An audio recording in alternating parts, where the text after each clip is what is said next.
Mercantile bank অর্থনীতির খবর।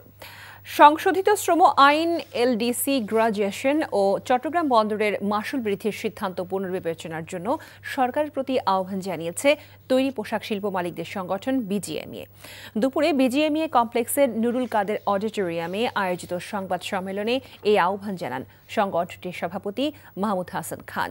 তিনি বলেন, পোশাক শিল্প সহ দেশের সকল উৎপাদনমুখী শিল্প বর্তমানে জাতীয় ও আন্তর্জাতিক অঙ্গনে চ্যালেঞ্জের মধ্য দিয়ে যাচ্ছে।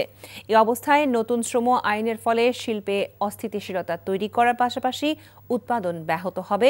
সম্প্রতি চট্টগ্রাম বন্দরের সেবার বিপরীতে মাশুল প্রায় 41% বৃদ্ধি করা হয়েছে।